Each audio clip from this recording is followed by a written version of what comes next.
can't tell you what an honor it was, and I'm sure it was for you, when we met Catherine Darnell. Absolutely. Last week. Yeah. Yep, Catherine has joined us, and ladies and gentlemen, we really should be, we should feel honored, because we're going to be previewing for the very first time this remarkable woman's own journey and how she was inspired to create a place of hope and healing for survivors of childhood sexual abuse throughout the world. As a survivor of sexual abuse within a faith community in Canada, this woman, who is such a gentle spirit, by the way, has established a connection and communication with the worldwide networks, like with mental health professionals and counselors, well, too many groups to mention, for her natural ability to establish this significant factor of trust with survivors everywhere. I'm so excited and anticipating. Let's watch this sneak peek mini documentary featuring a worldwide advocate and absolutely lovely, courageous woman who currently resides with her husband in Fergus, Ontario, Canada. She weaves so naturally a beautiful tapestry of hope.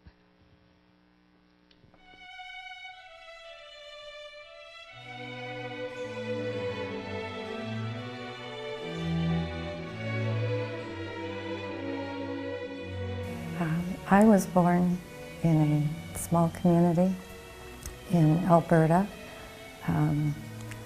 It was a private Bible college, and it was very isolated from the rest of the world and society.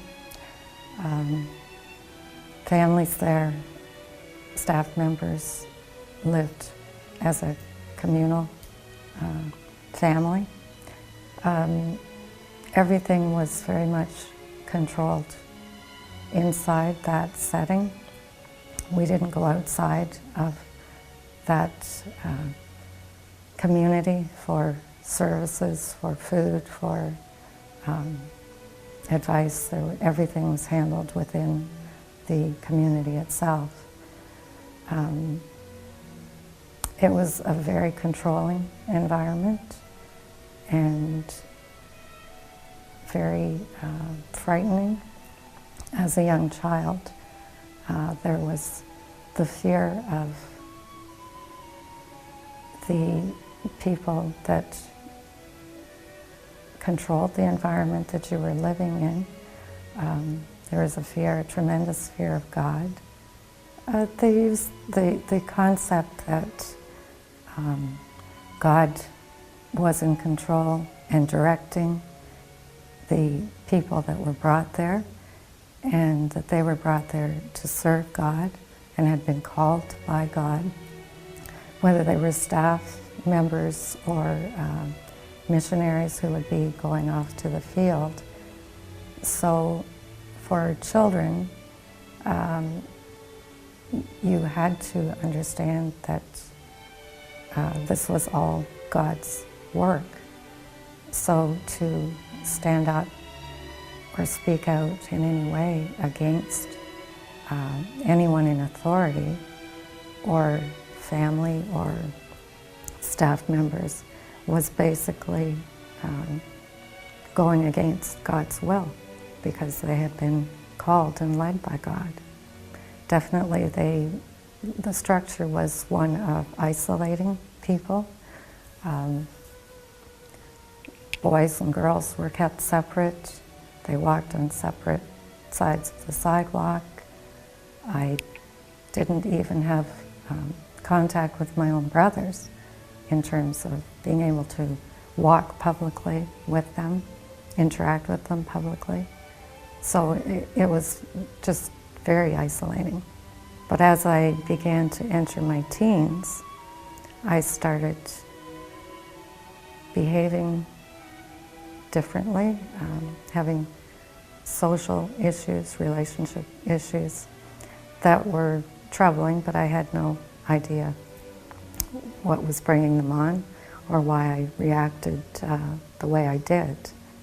And if you're a young child and you're receiving that message constantly, that your value as a woman is going to be based on your purity,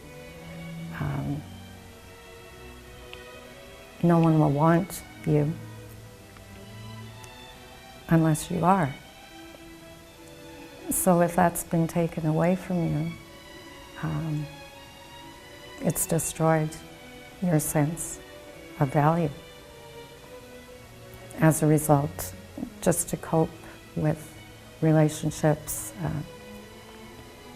and the pain of rejection and not allowing myself to be cared for, to cope with the negative relationships, I would take medication.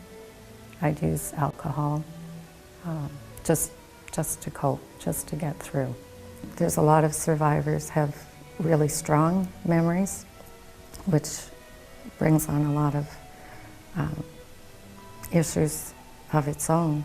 But there are lots of people that have suffered abuse and the memories are buried for years. So you can go through life, get married, have children, and have a lot of dysfunction going on. At the same time, you're trying to live a normal life.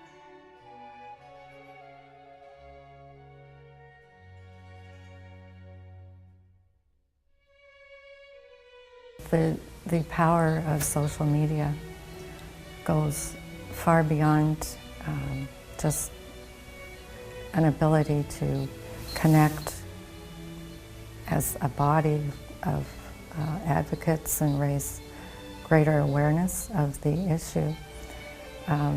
Many people can't understand that personal relationships, personal interaction with other people can be established through social media from across the world. A number of years ago, I received a referral from an advocacy group asking if I would connect with a young girl who was a survivor, and they had come across her in a chat room. She was suicidal, she was a cutter, and had absolutely given up, had lost all hope. I agreed and started interacting with her just through Facebook chat.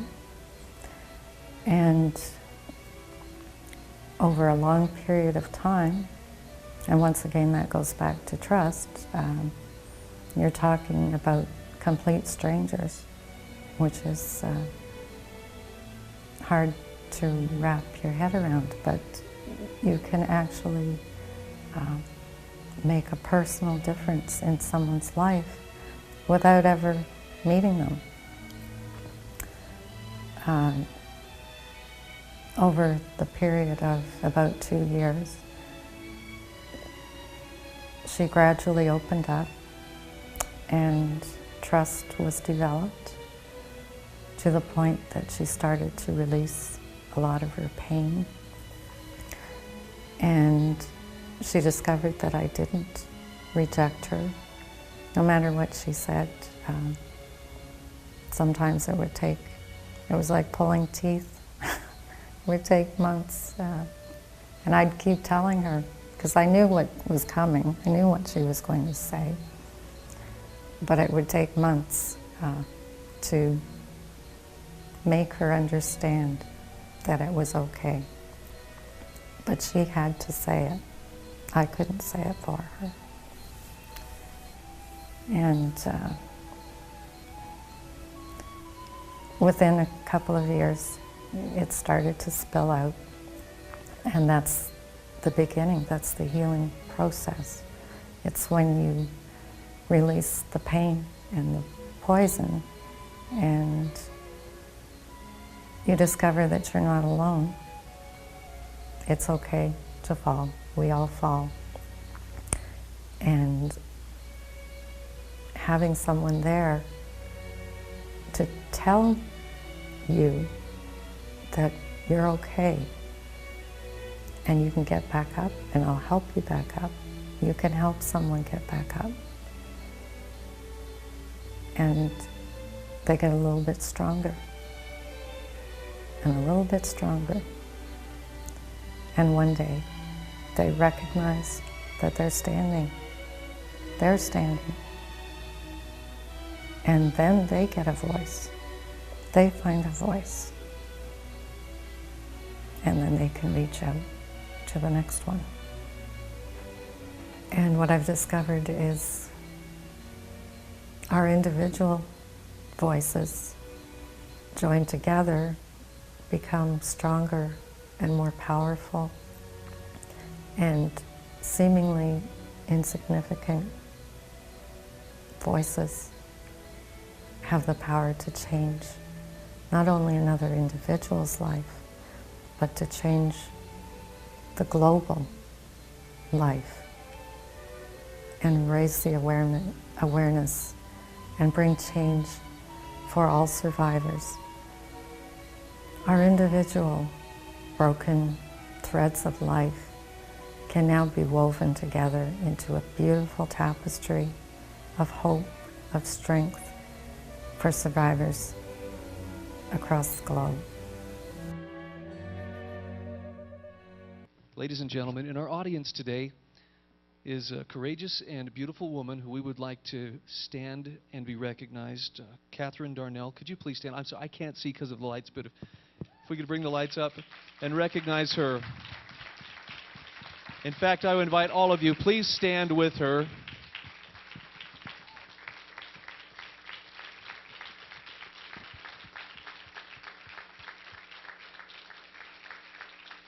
And all that she has done for the survivors of childhood sexual abuse, just to demonstrate how much we appreciate those courageous voices. Thank you. You may take your seats.